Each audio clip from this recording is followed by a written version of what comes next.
Praise the Lord, from whom all blessings flow. This is Pastor Bennett. I'm here kind of at a time when you're normally not getting anything from me. That's Saturday.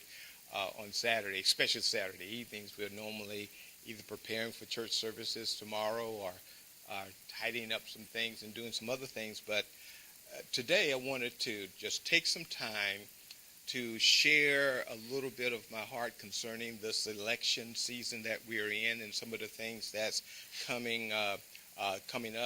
We know all around and let me just say this also.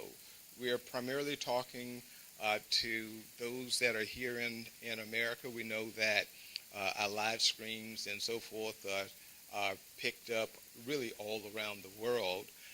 And so we are specifically talking about those that are here in the U.S. of A. But much of what we are going to be sharing is applicable wherever you may be. I'm not going to be before you long.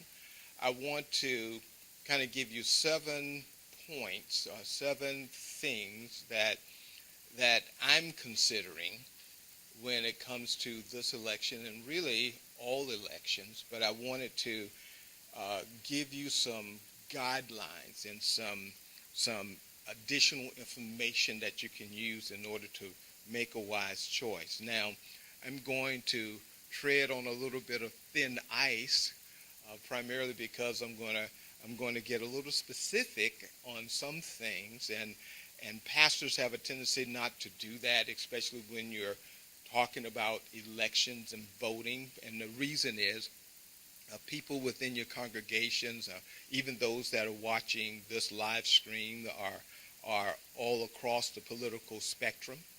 There are Democrats, there are Republicans, there are independents, there are those that are part of the Green Party, conservative parties, and so forth. There are a number of different political bents out there.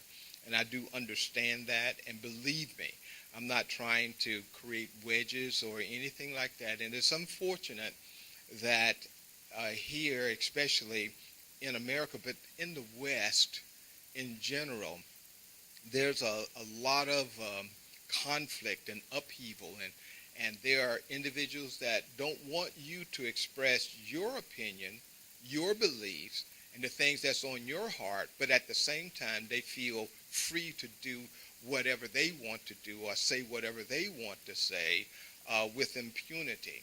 And that's not right. It's actually wrong. In addition to that, that's an act of the enemy. And there shouldn't be any believer that's afraid to share your political beliefs, your religious beliefs, and so forth. And so I'm going to do a little of that these few minutes that I'm going to be sharing with you. I do want to thank you, anyone that's sharing a little time with me today. I do know that there are a lot of things you can do on a Saturday evening other than hearing a preacher of any sort talk or say anything. But this is an election season, and there are actually places that have already started voting. Here in Georgia, I'm in Brunswick, Georgia, and here in Georgia we're going to begin the early voting beginning this Monday. And again, if you're not registered to vote, there are some places around the country you can register all the way up to the date of the election. And, that's neither here nor there with me. And there are a lot of you that have received mail-in ballots. And if you recall, for the last several weeks, we've been trying to give you some insights as to some of the things you want to consider as believers. And keep in mind, pretty much everything that I'm going to be sharing with you is going to be from the pastor's perspective, or maybe I should say from this pastor's perspective. And but everything that I'm sharing with you is going to be rooted and based on biblical truth. So one of the things that I really do take seriously is this opportunity that the Lord has given me to shepherd his people. They're not my people, they're his. And I don't take that lightly. I don't take it for granted. And anytime I say something, I want you to understand that I try to be keenly aware of the ramification of every word that comes out of my mouth. So I don't take this opportunity for granted. And having said that, let me just start with a word of prayer. Father, I do thank you and I do praise you, Lord, for this opportunity to share a little of my heart and a little of the things that I'm impressed to share with your people and those that may be hearing this little conversation that I'm having. And I ask you, Lord, to guide my heart, guide my lips, and everything that I will say so that all that I say will be in perfect harmony with your perfect and divine will.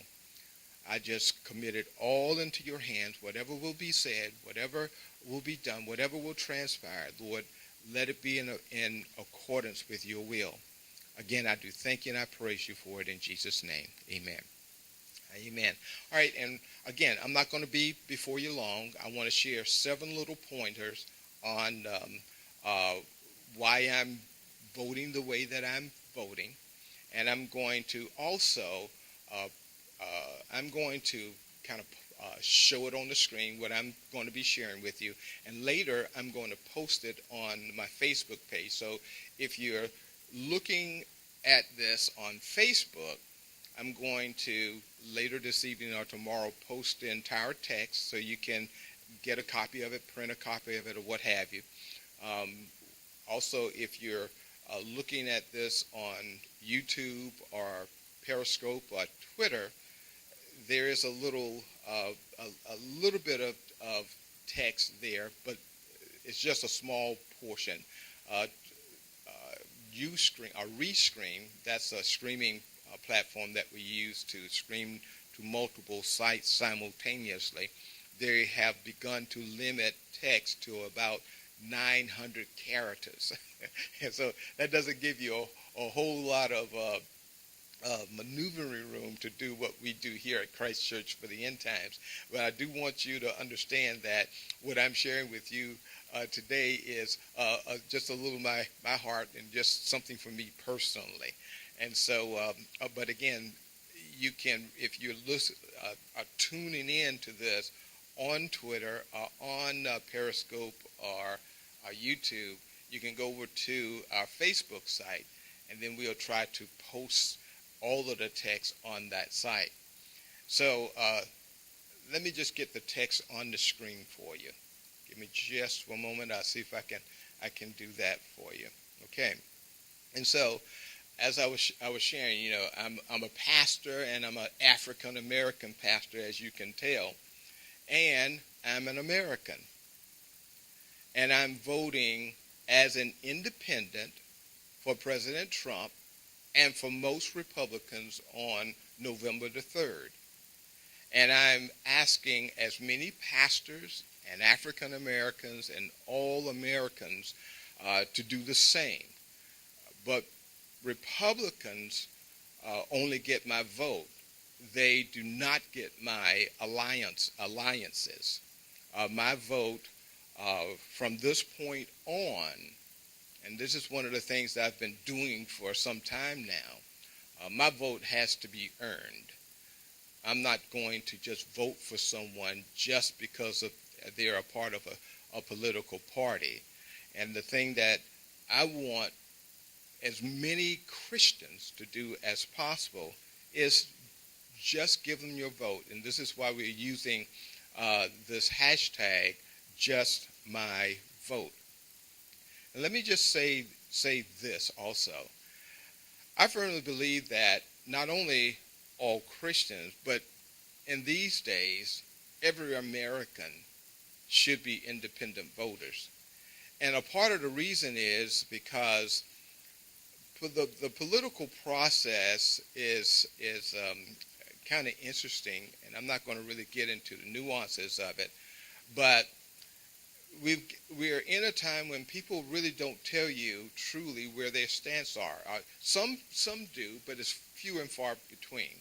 Many times people tell you what what they perceive you want them to hear, you want them to say, or what you want to hear, and they pretty much just kind of say that. And then when political season comes on, you have all of these ads that's obviously berating their opponents and what have you, and you have a news media that you really cannot rely on either.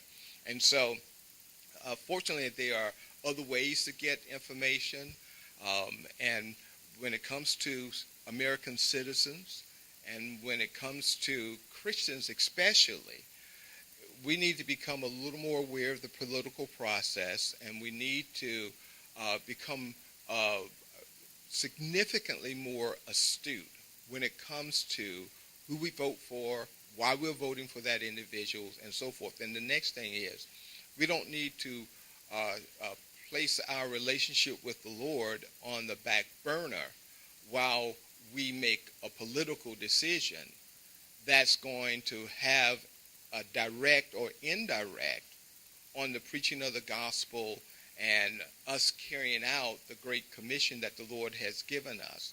We just cannot afford to continually just blindly vote for people because they're of a certain political bent, or even because we know them, or because they're our color, or because even because they're a friend or what have you. This thing is a lot more serious than we have a tendency to take it. But that's a little aside.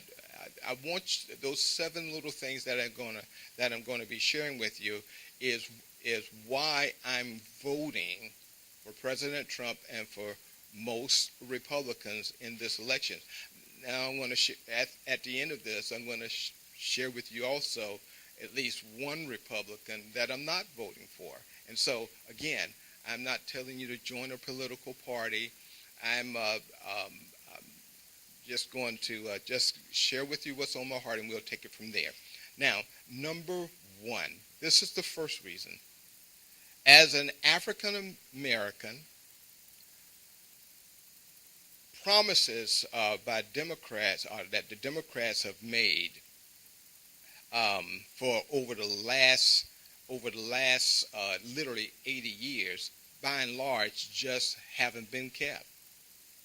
And in reality, time's just up on that. Especially as African Americans, one of the things that has happened is that they won't tell you this, but the Democrat Party in reality have just taken our votes for granted, and then every 2 years or so, they come in our pulpits many times, or they come around to your organizations or whatever, and seek out your vote, and call other individuals racist, and just do all kind of things, or say all kind of things, in order for us to be afraid to vote for someone else that's not a Democrat. And personally, I think it's just far time to do away with that sort of thing. African Americans, like anyone else, can think. They can look. And what's happening is that increasingly African Americans are dropping out of the political process. And the reason is because promises made have not been promises kept. The problem is that we just place too many of our eggs in a Democrat basket, in the wrong basket. Because, after 50 or 80 years, if things have become worse as opposed to better, then it comes a time you just got to rethink some things. And that's what I'm encouraging all of us to do as Americans in general, especially as African Americans, because increasingly we're getting the short end of the stick. And I'm saying it in that manner because that is the way that various things is being portrayed. And so in order to address some of those issues, you just got to say it in a certain way. But one of the reasons why I'm doing it is because it comes a time you just got to get tired of just false promises and people just telling you what you want to hear because they perceive you want to hear it. That's just idiocy to continue to do that. And I'm just not going to be someone's dope and just vote for someone just because they say the other guy isn't the one that you're supposed to vote for. You need to vote for, and so forth. But that's neither here nor there at this time. So that's the first reason. Then the second reason. Let me get that on the screen so you can see it. The consistent 90% plus vote African Americans have given the Democrat Party have disenfranchised us. Democrats has taken our votes for granted while Republicans don't seek it because they rightfully assume that we are going to give it to the Democrats anyway. So they don't even seek your vote. Our blind support of the Democrat Party has caused us to look like fools in reality for doing so, rendering us ineffective and dependent upon those that only give us lip service. And again, time's up on that. Hashtag time's up. And let me just take a moment to explain to you what I mean by being disenfranchised. And we're going to get into this and the next little pointer. But when you vote, you're lending someone your power.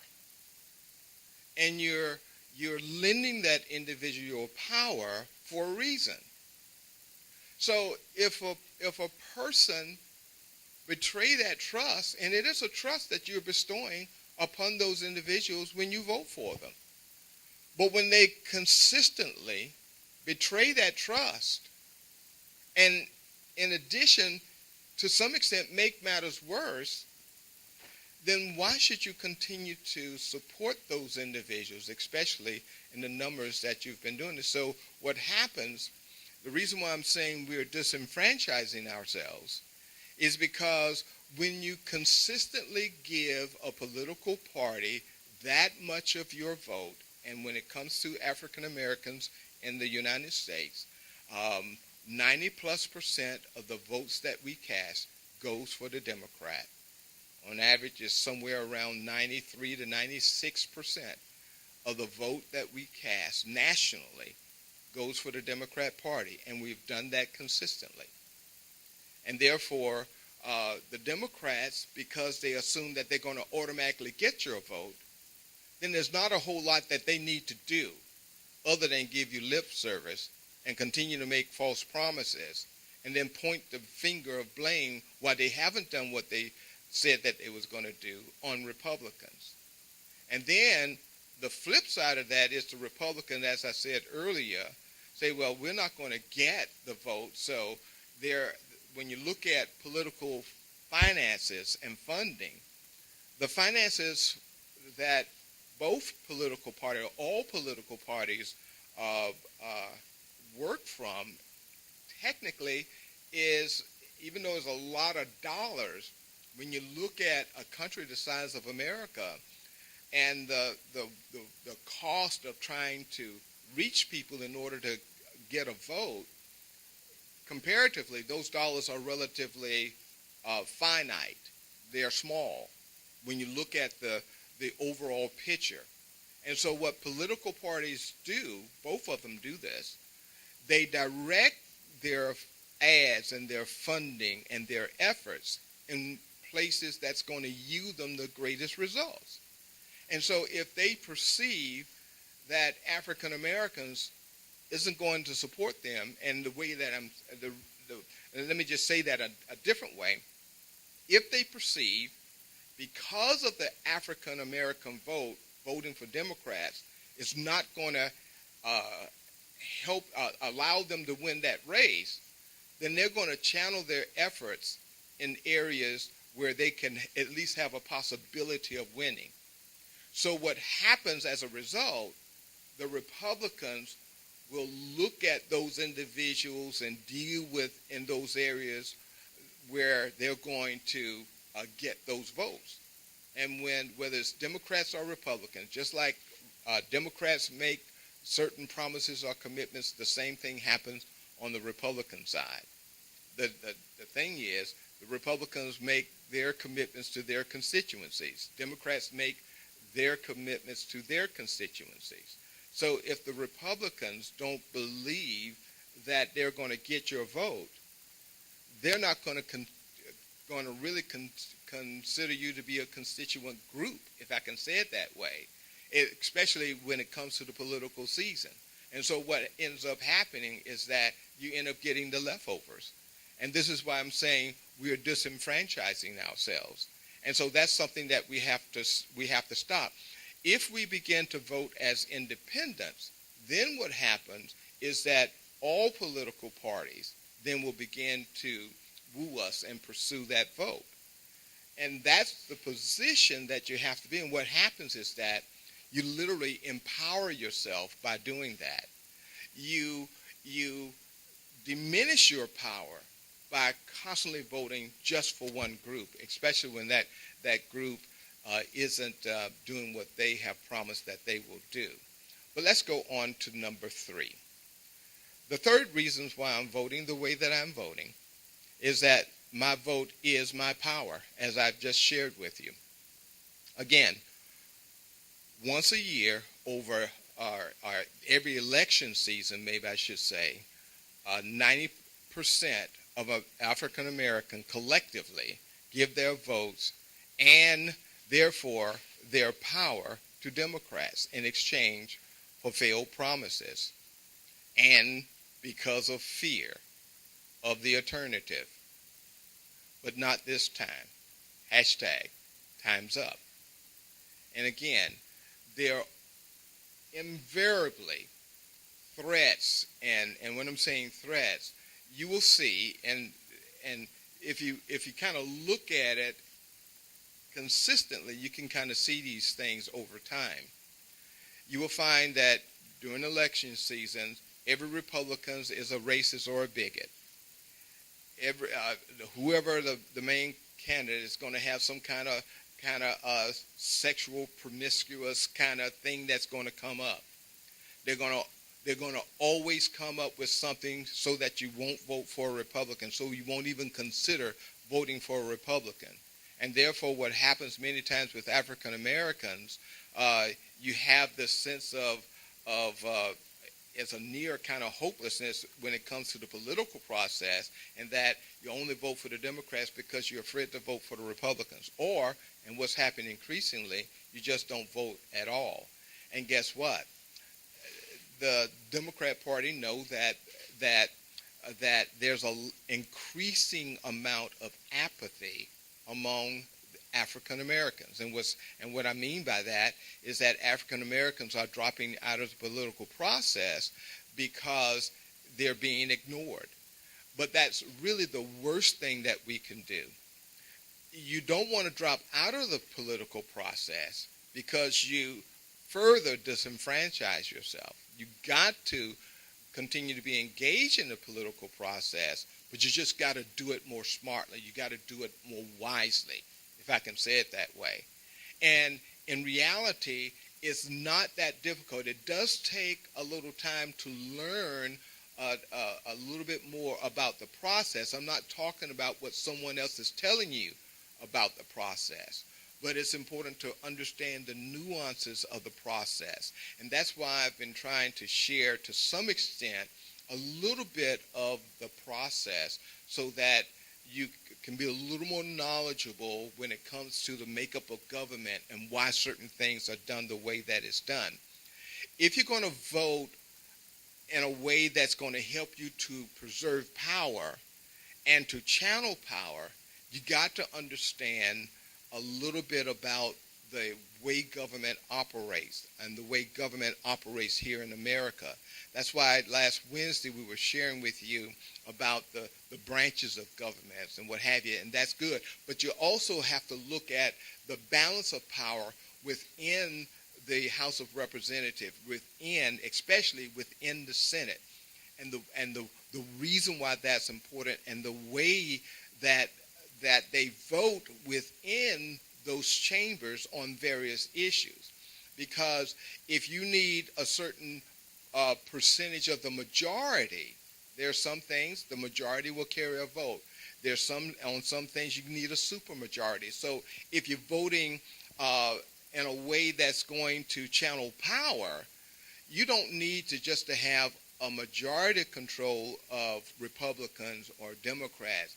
You need a certain number of Republicans, or if you're a Democrat, Democrats in whatever those houses are, so that the whatever that vote is will be carried.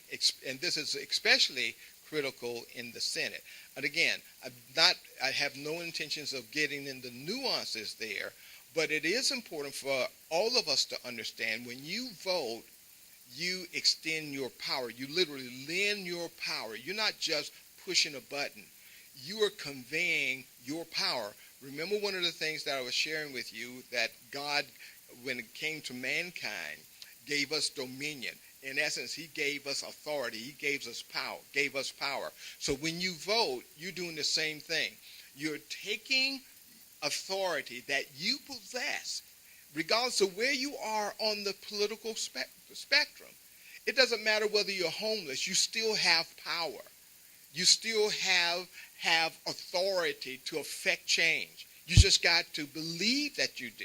You just got to know who you are, so that you will not just out of ignorance, if I can say that way, that just means just not understanding the process, just give your power to someone else for them to do with it whatever they may.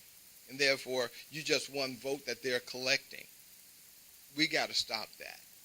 And so when we vote, we not only make a selection, we are empowering individuals. And so we need to see that so we can take our votes a lot more seriously. And then we need to know how we want to channel that power and in whose hands we want to channel that power. Let's go on real quickly to number 4. The fourth one, if I can get it up there, is as a Christian and a pastor, I refuse to bestow the honor and the trust of my vote to a political party that so blatantly dishonor my faith. If I must choose between my faith and giving Democrats my vote, my faith wins hands down. You no longer have my vote as long as you choose to do so. As long as you choose to do those things that challenge or undermine my faith, you no longer have my vote. Hashtag, you no longer have my vote. And I know this is very challenging to some because of our allegiances. And believe me, it is not my intentions to diminish anyone's political affiliations or anything like that. What I'm doing is just sharing with you where I am and the reasons that I've come to the place and the positions that I've come to. When you look at so many things that's going to become a greater challenge for the church as time goes on, many of those things have been fueled and supported by the Democrat Party. I'm just not going to do that. I'm not going to empower people that at one point, if everything that they are seeking to do come to fruition, it's going to make it impossible for me to preach the gospel without ramifications, without persecution. And personally, I think that time is not too far down the road. But if I can forestall it to some extent, then I want to do that. And I'm going to do everything that I can in order to kind of slow it as much as I can. And that's why I'm sharing what I'm sharing with you today. I'm trying to forestall that freight train that's headed in our direction. And as I shared with you before, as America go, to a certain extent, the world is going to go in that, and is going to be affected, maybe I should say. But anyway, I'm just not going to support individuals that support the opposite of my faith and my religious belief. Examples of that, I'm not for abortions and a child can be halfway to birth and you still can abort that child. I'm not going to go down that road. And some individuals on that side want to be able to abort what they would call abort a child even up to 12 months after the child is born. That's murder. And so I'm not going to go down that road. There was a time when people could use those arguments that a child in the womb was just like a mask or a tumor or something like that that you're getting rid of. Now, technology is such that we know that that's not the case. Even if you believed it in the past, just common sense will tell you, if a human is conceived, then maybe I should say a human is born, then it has to be a human that's conceived. So again, I'm not going down that road. I'm not going to support a party if I can help it that's going to undermine the family structure. I'm just not going to do that. I'm not going to support a political party that's going to hinder my freedom. And not only that, if they don't take their constitutional oath to heart, how can you really trust them?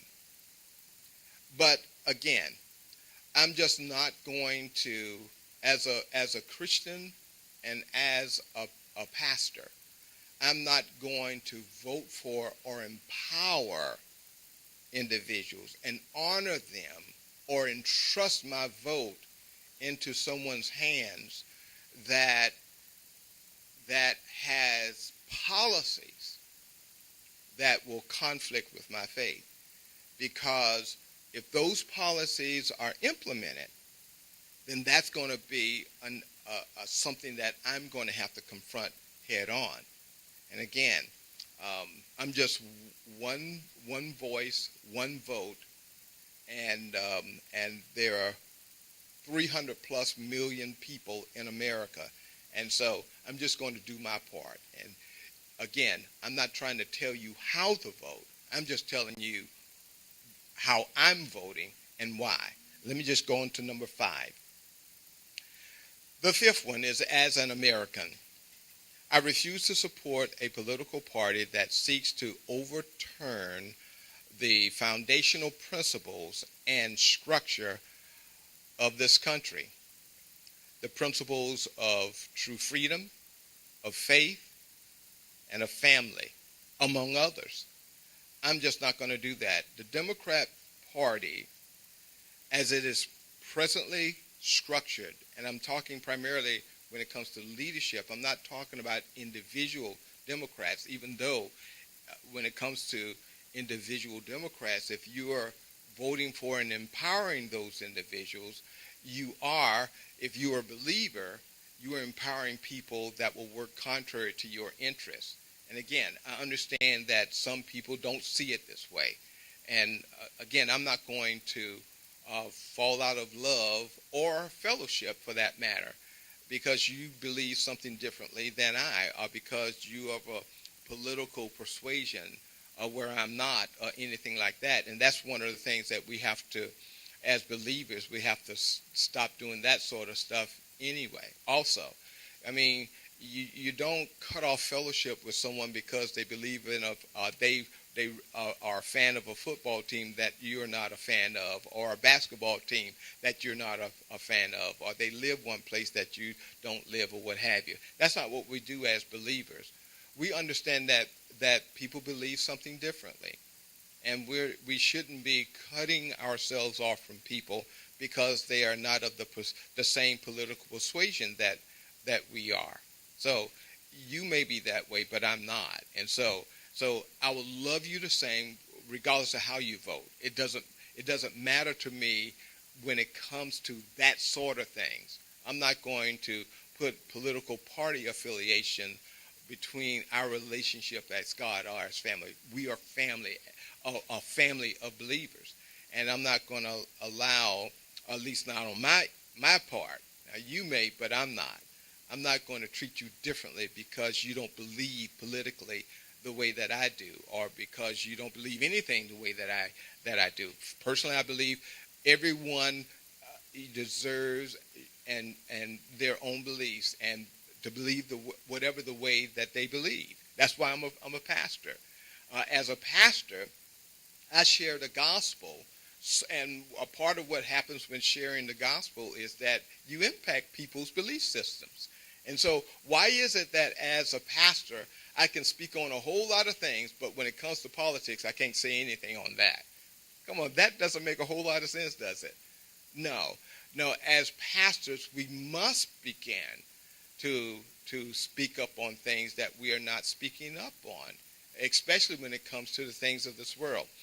But anyway, I'm not going to support a party that's seeking to undermine the sovereignty of this nation, the principles that this nation have been founded upon, whether it's true freedom. And the reason why I'm saying true freedom, some people will grant you freedom as long as you support them and believe what they believe. You know, true freedom is the freedom to disagree. I mean, why is it that some tries to force you into a certain position? That's not true freedom.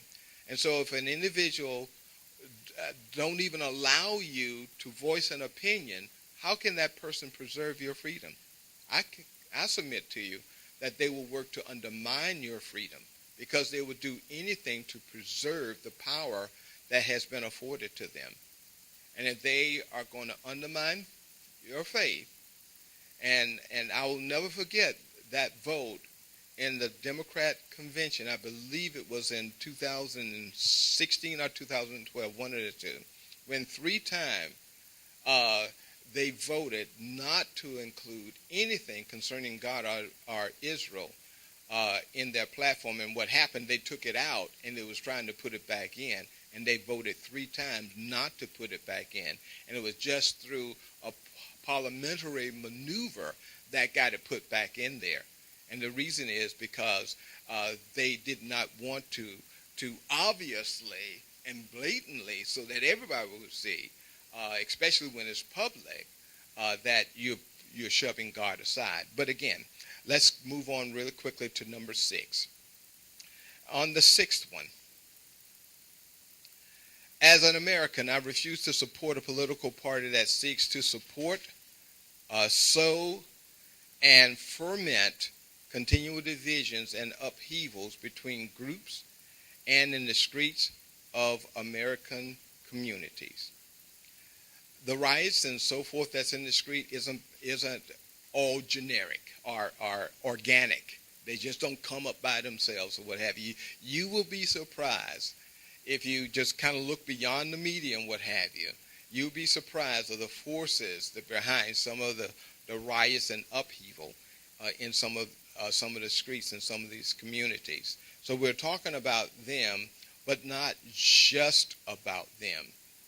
Every election season, you will see that political party just putting wedges between people to separate people and what have you. It goes back to that old saying, divide and conquer, old military strategy, and that's what's deployed every year. The haves against the have-not, the rich against the poor, and the people against corporations or what have you. And this is why they put us in little groups and little silos, so they can pit one against the other. Now, it's just time out for that. That's the work of the enemy. That's the work of the devil. I'm not going to go down that road. So as an American and as a believer, I'm not going to go down that road. And so if you do, that's fine. Again, I'm going to love you regardless. So those are some of our first responders going somewhere, responding. And so the long and the short of it is, I'm not going to give my political support or empower those individuals that will undermine this country and sow divisions in it. And then number 7. All righty. As an American, I refuse to support a political party whose policies will effectively undermine the sovereignty of the United States of America, the USA, the freedoms of its citizens, its families, its wealth, its prosperity, and all that makes the USA, the United States of America. As long as the Democrat Party chooses to put forth policies to do those things, they do not have my vote. Hashtag, you no longer have my vote. Not as long as you do those things to undermine this country. And so those are some of the things that we as people of God just have to consider. I guess there must be something really going on somewhere up the road there. And so those are some of the things that are happening, but I can determine, I can choose whether or not I'm going to support it with my vote. And I'm telling you, I'm not going to support it with my vote. If you have a policy or belief system that you have no borders and that you need no borders and anyone can go in and out anytime that they want to, that is not a person in leadership that's concerned about the people that they're leading. It's not xenophobic to want to have defined borders between countries. It isn't. It just simply isn't. We're looking at the coronavirus now. We're looking at other things. But having served on the Department of the Board of Human Resources here in Georgia for over 3 years, one of the things that we had to look at is communicable diseases coming across the border and how to deal with them if they came across the border. And pretty much we had to deal with things from the cradle to the grave. And one of the things that you find is that there are a lot of diseases and those sort of things walk across that border. TB and other things that even smallpox and things that was eradicated or of just minimal of consequences here in our country, in America, has begun to rear its ugly head back in this country. And there's a reason for it. Some of it does come across the border. We're not talking about stopping immigration or anything like that, because America is America. America is in reality a country of immigrants. So that's not what you're talking about. But you're certainly not talking about just in an unfettered manner, just allowing people to go in and out of the country, whether they walk across, whether they sail into the ports, whether they fly and land into the country or what have you, with no restrictions. That's idiocy. You can't have a country doing that. What will happen is that your country will become destabilized, and you would have an increasing amount of, this is a political term that I share with you, volcanization. And this term was coined from the Vulcans. And what happens is that you began to have people to isolate themselves in little groups and little enclaves and so forth. That's not what you want in America. You don't want a quilt to be America. You don't want America to be a quilt. You want America to be somewhat of a stew. In a stew, you have a lot of different vegetables, a lot of different things. Everything has its own individuality and uniqueness, but it creates one new dish. That's what you want in America. And that's why you're called the USA, the United States of America. Because, and on your dollars, there's a reason why they have that little phrase, that little Latin phrase, e pluribus unum. E pluribus unum mean out of many, one. In reality, that's also biblical. That's not one of the things that you should want of any country. Every country should have an air of nationalism. And that's what makes your country unique. And there's nothing wrong with America being unique. There's nothing wrong with Americans being unique. And we can celebrate our differences. Our differences is a part of what makes us unique and makes us great. And lastly, I'll say this, and then we're going to call it quits. I'll just read this last little portion here. I ask all Americans that share my concerns for this country and the things mentioned to share this post and vote for candidates that will support and fight for them. Don't vote for anyone. Vote for someone that's going to help to preserve your values and that will fight for them. And if there's one thing about Republicans that's really concerning, and that is Republicans have a tendency, they will just acquiesce and they will cower. You have some that really fight, and on some issues they fight, but Republicans have a tendency to be somewhat spineless. And maybe if you support them more, maybe they'll grow a spine or something. But that is one huge failing when it comes to Americans. When it comes to Republicans. So even though I'm asking all Americans that will to vote for the best Republican candidates possible, I'm not asking that you join the Republican Party. And just really need to make that clear. I'm not asking that you join the Republican Party. Actually, if I may say this, having a strong two-party system, at least, actually, it would be great if you had 3 or 4 strong parties. The drawback of that, you end up having more of a parliamentary system, which will have its own issues. But if you're going to have at least a two-party system, you do not want a one-party system. You don't want all Republicans and you don't want all Democrats. And so, but that's a little aside. So if you're part of the Democrat Party, it's really time to really kind of rise to the fore and kind of make certain things, especially if you're a believer, kind of make your feelings felt so that certain corrections can take place within that party. Zell Miller, former governor of Georgia and was a U.S. senator, was talking about some of the changes that was taking place in the Democrat Party, and he described it as somewhat being in having some folks in the basement, and that's threatening you in your own house, what have you.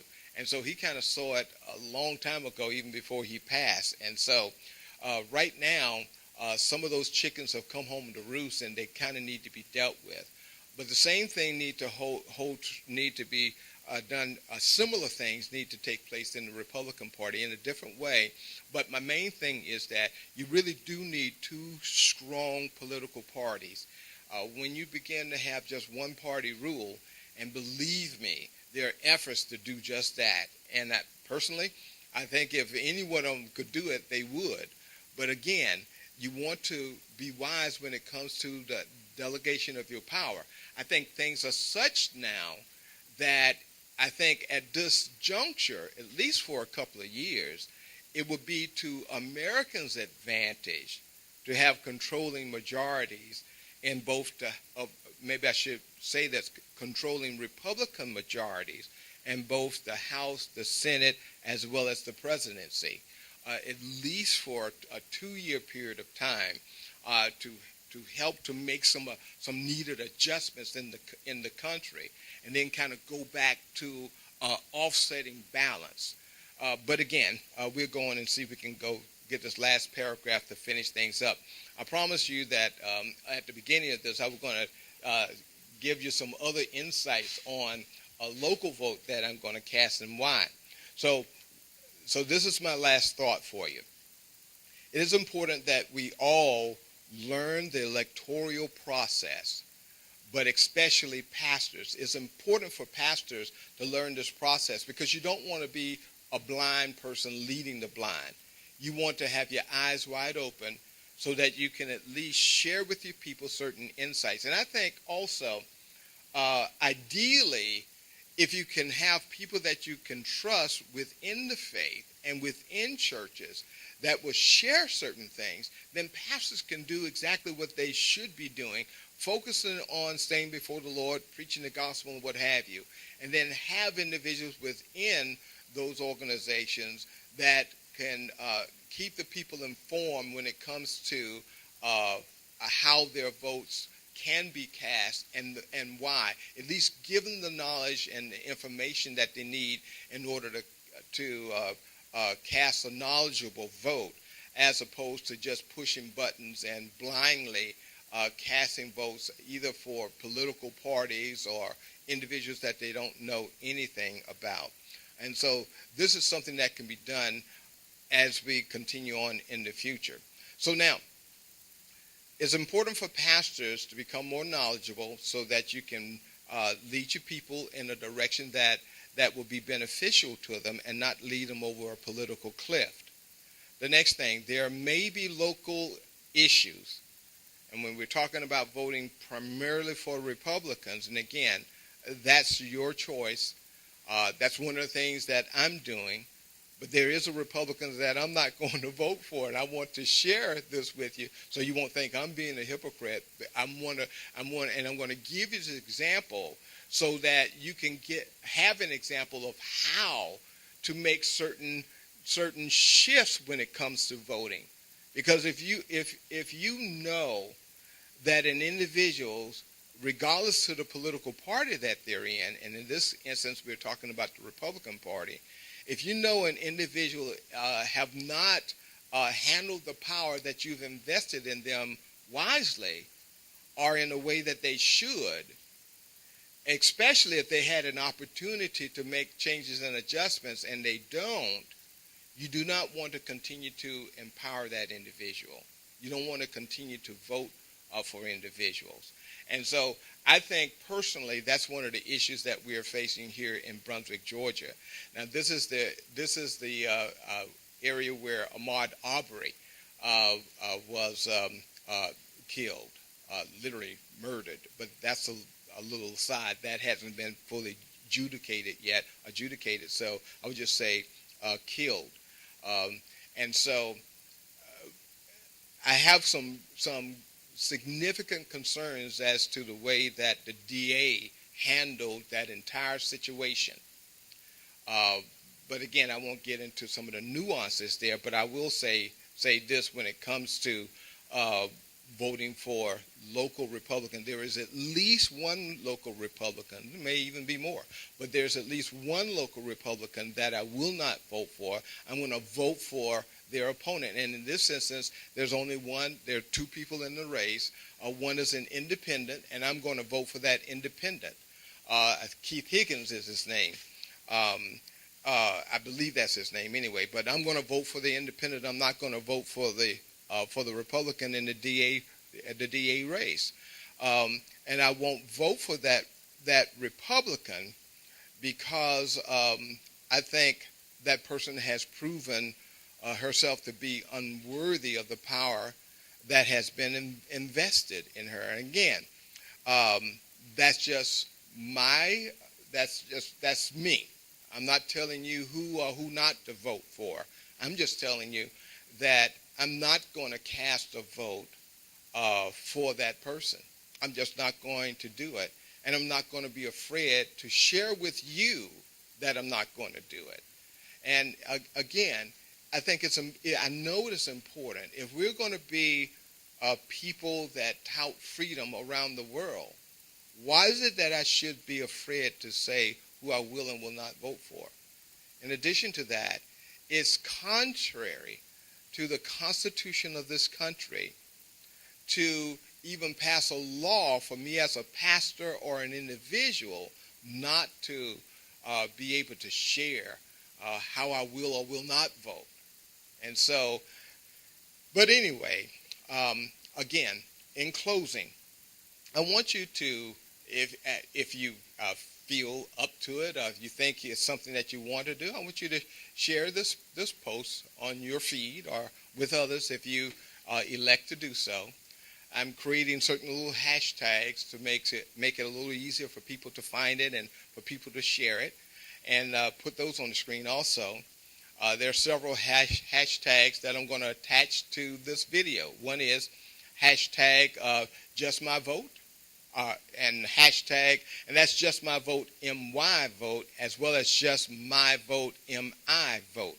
So just my vote. Another hashtag is hashtag time is up. The other hashtag is hashtag you no longer have my vote, hashtag vote smart 2020, as well as hashtag fear not. And so it's important for us as people of God to do those things. Let me get this off of there just a moment. Oh, wow. Let's see if I can get my lovely face back up there a moment. But it's important for us to, as Christians, be a little more astute when it comes to our vote, and vote wisely, and not just vote based on political affiliations and so forth. And so let's end with a word of prayer. Father, I do thank you and I praise you, Lord, for the opportunity to share my heart and some of the things that I'm impressed to share with them concerning voting. And I ask you, Lord, to just help us, Lord, to have the strength, the courage, and all else that we need in order to surrender our will to your will, and to let not only our words but our actions reflect our relationship with you, even when it comes to how we vote. And Lord, I ask that you will help us to do so, Lord. And Lord, we are moving into this election season. We ask that your perfect and divine will be done. We ask that you will stay the hand of the enemy that will seek to disrupt this election. Some will try to corrupt this election, Lord. Stay the hand of the enemy, so that the individual that you will ordain to be in power will indeed be in power, knowing, Lord, that you place certain things into our hands for us to make the decisions. And I just commit that whole situation into your hands and pray that your perfect and divine will be done. I ask that you will look on this country, Lord, preserve it, preserve the freedoms that you've blessed it with, preserve this people. And Lord, help your people not to become faint-hearted, and help us to be individuals of courage and that will not cower and will not abrogate the abilities, the power, the authorities that you've given us. Help us not to abrogate that authority and extract ourselves from the process and just give it over to someone else for someone else to make the decisions. Help us, Lord, to become wise and to become knowing concerning the political process and other things that we need to be wise in, Lord. Again, Father, I thank you and I praise you for it, Lord.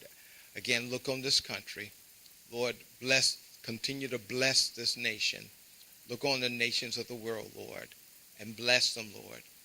Bless your people wherever they may be. Empower them, Lord, that they will be strengthened and that they will have courage, Lord. Father, I ask that you will continually bless and keep us all. Make your face to shine upon us and be gracious unto us. Lift up your countenance upon us and give us your peace.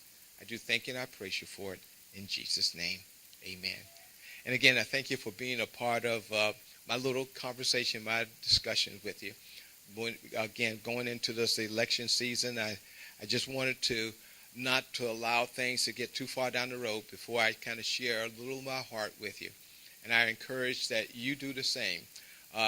Share your thoughts, regardless of what side of the political spectrum that you're on. Politely share it with others that you know, and be able to articulate the reason why you're voting the way that you're voting, and then give them the privilege and the courtesy of coming to their own decision, as I do with you all.